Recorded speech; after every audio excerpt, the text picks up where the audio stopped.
Un petit mot d'introduction pour vous rappeler un peu l'esprit de ce programme Offensive pour l'égalité, où nous en sommes maintenant à la deuxième journée sur les politiques d'égalité, et vous redonner en quelques mots le fruit de nos discussions, de cette commission d'organisation des assises qui regroupe des membres du conseil d'orientation de l'Institut Émile du Châtelet. C'est une des particularités de l'Institut que d'avoir un conseil d'orientation où sont représentées des personnalités particulièrement actives dans la société civile autour des thématiques qui nous réunissent et autour du féminisme. Et puis, l'Institut est aussi un institut de recherche avec des chercheurs et des chercheuses. Et c'est dans ce dialogue et dans cet objectif commun de diffuser le fruit des recherches, mais pas seulement. C'est-à-dire que c'est aussi de pouvoir confronter des points de vue sur des grandes thématiques de société et de pouvoir aussi solliciter la recherche sur du futur, sur des thématiques, peut-être aussi discuter sur des points de vue qui parfois divergent. Puis par ailleurs, ce n'est pas non plus une frontière tout à fait étanche, c'est-à-dire que nous sommes aussi, pour la plupart, des chercheurs, des chercheuses engagés. Donc c'est le fruit de ces discussions qui a permis que nous choisissions ce titre, Offensive pour l'égalité. Et comme je vous l'ai précisé lors de la première journée des assises, on avait décidé cette année de se focaliser plus spécialement sur ce que la récente actualité a mis en lumière, à savoir le ciblage des courants religieux et des courants droitiers et d'extrême droite sur la notion de genre et sur les questions d'égalité sexuelle qu'elle recouvre. Donc notamment au sein de la mobilisation dite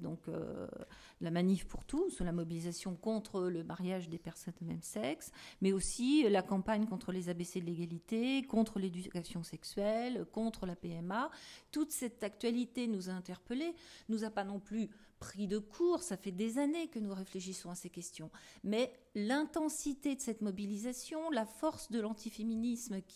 qu'elle charrie, nous a quand même énormément interpellés. Cette mobilisation, rappelons-le, doit beaucoup à cette rhétorique anti-genre qui a émergé au moment de la conférence internationale de Pékin en 1995, où où les doctrinaires de l'Église catholique ont répondu à et ont inventé cette notion de théorie du genre, mais c'était resté pendant des années assez confiné dans un milieu de catholiques identitaires. Et puis, ça a fait mouche dans un débat et ça a été même repris, relayé, avec un essor tout à fait étonnant. Donc, depuis 2010, nous avons eu à répondre déjà plusieurs fois à ce type d'attaque, notamment à propos de la querelle des manuels scolaires dont on a discuté dans les assises, et nous avons à ce moment-là lancé une pétition, mais pris aussi conscience qu'il fallait aller plus loin dans notre effort d'explicitation, de vulgarisation savante, qu'il fallait davantage peut-être répondre ou mettre encore plus en valeur ce qui nous semblait, même à nous qui passons notre temps à dire que nous ne sommes pas dans une société aussi égalitaire qu'elle le prétend, même à nous, il fallait peut-être faire un effort encore supplémentaire pour rendre plus explicite ce que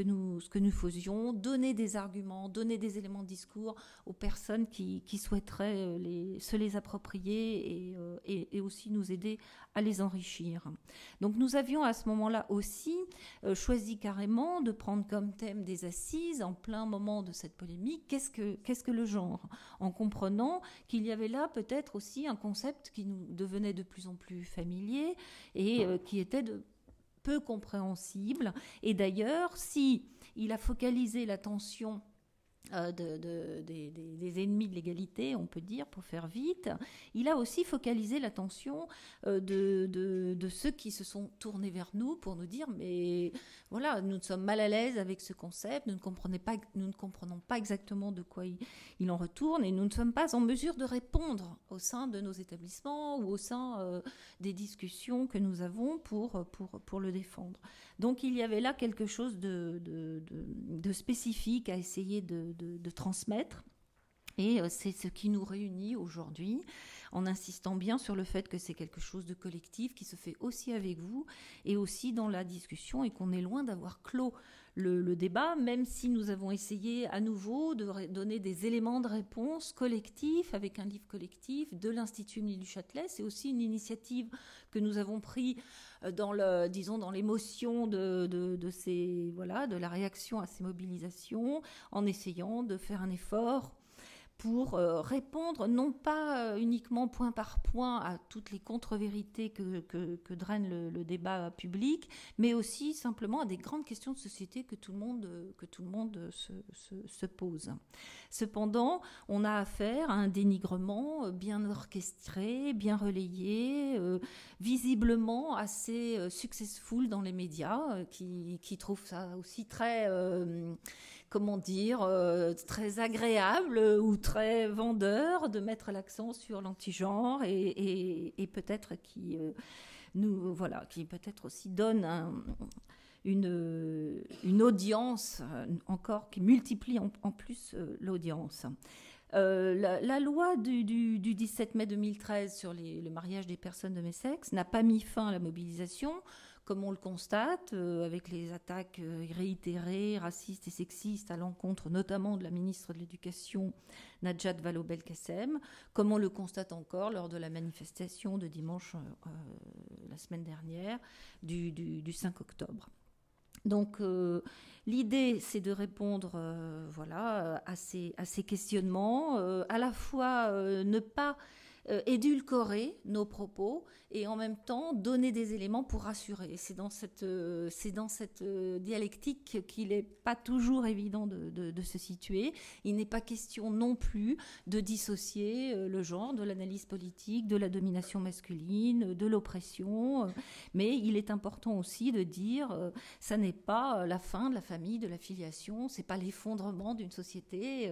Donc il faut à la fois jouer sur la vigilance et sur un discours qui peut-être, pour d'autres, peut-être participer à rassurer finalement des peurs ou à essayer de désamorcer des peurs qui sont plus importantes que nous l'avions imaginé. Donc,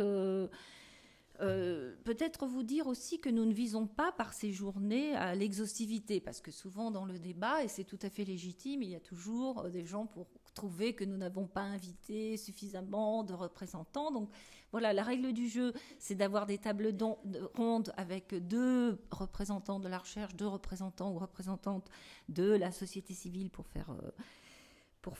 court, mais bien sûr, voilà, c'est des éléments de débat, c'est en fonction de ce qui nous a paru le plus saillant, mais c'est plus une amorce qu'une conclusion, et bien sûr, il y aurait la place pour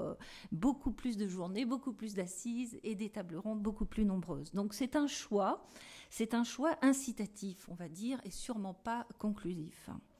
Et pour ces 7e assises, on a choisi de mettre l'accent sur les offensives à l'égalité et non pas sur les contre-offensives. C'est-à-dire que nous n'avons pas voulu être uniquement focalisés sur les réactions ou l'analyse des mouvements anti-genre, ce qu'il nous reste cependant à faire et que sûrement dans les années suivantes, nous aurons plus d'éléments pour pouvoir y réfléchir et en débattre. On a voulu au contraire montrer, c'est toujours le verre à moitié vide ou à moitié plein, on a voulu le montrer à moitié plein de tout ce que nous avons déjà entrepris, encore entrepris, que nous avons le projet d'entreprendre, et d'essayer aussi finalement d'être dans une vision plus optimiste. Et puis merci à notre graphiste Marie Planck qui a permis que nous répondions, après maints débats au sein de cette commission assise, que nous puissions répondre aussi à la guerre des images, du bleu et du rose, qui est une guerre aussi politique, visuelle, et qui nous a permis finalement de rentrer en dialogue avec cette querelle du paraître et du rose et du bleu. Donc la précédente journée que nous avions intitulée avec ironie « Vive le genre », Nous avons exploré les réactions dans le milieu universitaire, mais aussi dans la société civile, à cette interpellation anti-genre. Et puis, on s'est questionné dans une deuxième table ronde sur les expériences de transmission qui ont été menées en lycée professionnel ou dans un groupe d'éducation de la Barbe ou dans le réseau belge Sophia ou dans la DRIC, donc dans des associations d'éducation populaire. Ce qui est ressorti de ces journées très, très rapidement, c'était l'importance d'abord du partage des expériences, c'est aussi ce que nous allons faire aujourd'hui, l'importance de travailler davantage sur l'intersectionnalité, c'est-à-dire peut-être de faire mieux ressortir l'imbrication entre les différentes formes de domination et d'oppression, mais rappelons que c'est aussi l'objet du colloque du GIDE de travailler sur l'intersectionnalité, donc le GIDE rassemblant l'IEC et l'ARDIS. On a montré l'importance des médias et peut-être une certaine faiblesse de nos propres réseaux à cet égard, même si j'en profite pour remercier le site d'information féministe 50-50, qui est fondé et dirigé par Caroline Flepp, qui est ici présente et qui est partenaire de nos assises et que je vous invite vivement à consulter. Mais on a bien senti qu'il y avait voilà, un travail sans doute important à faire sur et peut-être plus généralement sur les relais. On a évoqué les syndicats, l'éducation nationale, tout ce qui nous permet de sortir de notre entre-soi pour essayer de mieux diffuser les éléments du débat et plus généralement la mise en réseau, ce qui est une de nos missions, mais qui ne se fera pas sans tous ces relais. Peut-être aussi une instance qui permettrait de mieux coordonner tous ces efforts de transmission. On est toujours frappé lors des assises par la richesse d'expériences extrêmement ponctuelles, mais qui dont on pourrait parler beaucoup plus longuement et qui nous montrent d'abord la vivacité, l'intelligence de ces expériences de terrain, et puis l'importance de les connaître. Nous-mêmes qui organisons les assises sommes parfois les premières surprises par l'importance de ces témoignages et de ces analyses. Donc cette deuxième journée est consacrée à un autre aspect de la problématique de genre, celle des politiques d'égalité. Et ça illustre à la fois l'importance du genre qui donne des outils critiques qui inspirent des politiques publiques, et qui peuvent en inspirer d'autres, mais le genre étant aussi l'outil critique qui permet d'évaluer ou de soumettre à la critique aussi ces mêmes politiques publiques. Donc il y a à la fois source d'inspiration et source d'une lecture critique, en sachant que toutes ces questions sont l'objet de débats extrêmement importants, ne font pas forcément consensus, et que c'est peut-être aussi une de nos envies que de pouvoir rendre compte de cette diversité et de ne pas considérer la critique comme quelque chose qui pourrait clore le débat. C'est un des exemples, mais tous nos travaux vont dans ce sens, qu'il n'existe pas une théorie du genre, mais bien un champ scientifique fait de débats, de discussions, comme tous les champs scientifiques, où se confrontent plusieurs options théoriques. Nous ne voulons pas non plus abandonner le mot théorique. Il est absolument indispensable. Simplement, il y a plusieurs théories, il y a plusieurs options théoriques, comme il y a plusieurs approches, et il n'y a pas une seule théorie du genre. Et le questionnement du genre n'est pas forcément uniquement un questionnement qui vise à théoriser, mais aussi à inspirer la critique. Alors, le choix que nous avons fait est un choix, d'accueillir des collègues de pays étrangers ou qui peuvent nous exposer un point de vue européen pour cette première table ronde, alors que nous venons en France de voter une loi sur l'égalité femmes-hommes qui a été votée le 4 août, date historique d'abolition des privilèges. Donc là, votée en 2014, mais c'est important parce qu'il y avait quelqu'un qui me disait mais on devrait abolir la domination masculine, mais ça ne s'abolit pas malheureusement parce que nous ne sommes pas dans une société d'ordre et donc on ne pourra pas l'abolir d'un coup de baguette magique.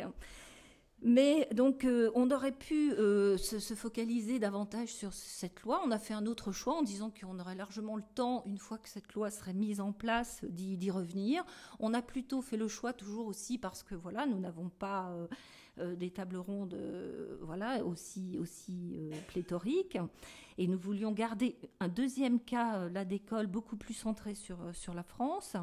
Enfin, ou aussi sur la comparaison, mais disons qui était plus focalisé sur l'éducation à la sexualité. Donc on a voulu avoir un point de vue sur l'Espagne, la Suède, le Québec, l'Europe, pour essayer aussi de redonner du souffle et de nous redonner là aussi du grain à moudre pour réfléchir, pour comparer, peut-être pour dédramatiser. On verra si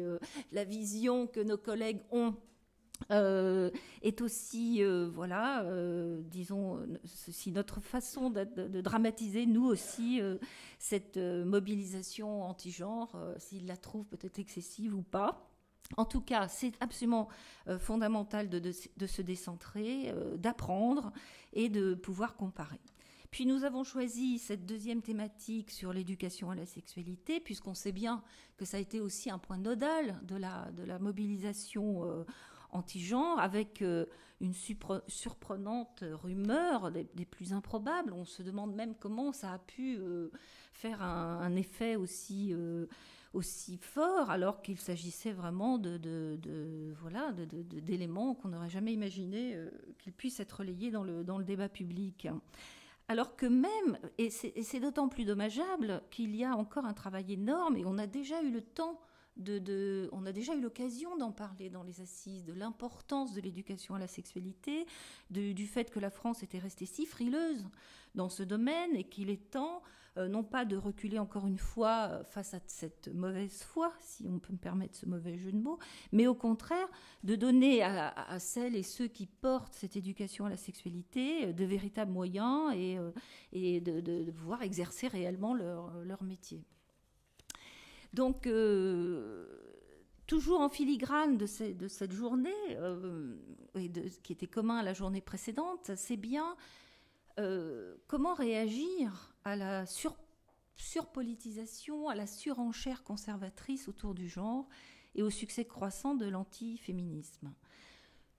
Nous sommes dans des contextes particuliers, nous sommes dans un contexte particulier de crise politique, crise économique, crise sociale, qui favorise cette surpolitisation du genre et qui nous évoque bien des paniques morales qu'on a eu l'occasion d'étudier sur le début du XXe siècle, autour de la dépopulation, de la pornographie, et qui ont justifié les lois liberticides de 1920-1923 sur l'interdiction de toute diffusion information de la contraception et qui ont permis de mieux réprimer l'avortement. Donc nous sommes familières de cette forme oppressive, on va dire, de la politisation des corps par des courants conservateurs. Et rappelons que les féministes des années 1960-70 en ont dénoncé toutes les conséquences de cette surpolitisation conservatrice des corps, les conséquences intimes, personnelles, elles en ont contesté les présupposés naturalistes et traduit cette fois-ci en termes politiques d'inégalité et non pas de nature, donc en termes politiques d'inégalité, d'oppression, de domination, ces dispositifs oppressifs. Dans cette nouvelle pensée portée par le mouvement des femmes, la sexualité a toujours eu une importance fondamentale, et malgré les divisions théoriques et stratégiques, dont il ne faut pas craindre, au contraire, d'étudier l'importance, le lesbianisme et plus généralement aussi l'homosexualité a été mis en avant comme un effet moteur fondamental dans la libération des femmes et a été relayé par l'ensemble du mouvement des femmes, je dis bien en dépit des tensions, des divisions. Ça reste un des acquis de ce mouvement féministe. Pourquoi j'insiste là-dessus ? Parce que cette articulation entre féminisme, lesbianisme, homosexualité, entre politique d'égalité et politique de genre et politique des LGBT est quelque chose qui ressurgit aujourd'hui dans ce mouvement anti-genre, qui se focalise notamment sur l'homophobie et qui joue sur la peur de l'homosexualité au sein de la population. Donc il me semble important de rappeler que cette articulation, même si elle a fait débat, des débats théoriques, des débats stratégiques, elle est au cœur de ce qui s'est aussi fondé conceptuellement, c'est-à-dire que le genre est un outil conceptuel qui permet d'articuler féminisme, sexualité, féminisme et LGBT, et sans doute est-ce aussi pour cela qu'il est si subversif et perçu comme si subversif aujourd'hui. Donc c'est autour de cette articulation qu'il me semble intéressant d'ouvrir le débat. Et plus que jamais de permettre une meilleure connaissance aussi de ce débat autour notamment de la culture scolaire. On en a parlé la semaine dernière, mais ça reste un de nos objectifs aussi aujourd'hui, c'est-à-dire permettre à cette culture scolaire de s'adapter, de s'approprier les fruits de nos travaux et de permettre de pouvoir réfléchir et de démonter, déconstruire toute la kyrielle de préjugés et de représentations figées et ahistoriques de la famille, de la filiation et plus généralement de l'aventure humaine. C'est pour contrebalancer ces représentations et ces savoirs figés que nous voulons aujourd'hui nous réunir et permettre davantage de franchir cette barrière entre recherche, enseignement supérieur et l'enseignement secondaire ou l'enseignement primaire. Ça reste une de nos urgences pluridisciplinaires et c'est un des atouts aussi de l'Institut Émilie du Châtelet de faire dialoguer les disciplines. Et il est indispensable ensuite que ces outils de connaissance se déclinent aussi plus largement dans le domaine culturel. Donc voilà des objectifs bien ambitieux que je partage avec vous aujourd'hui,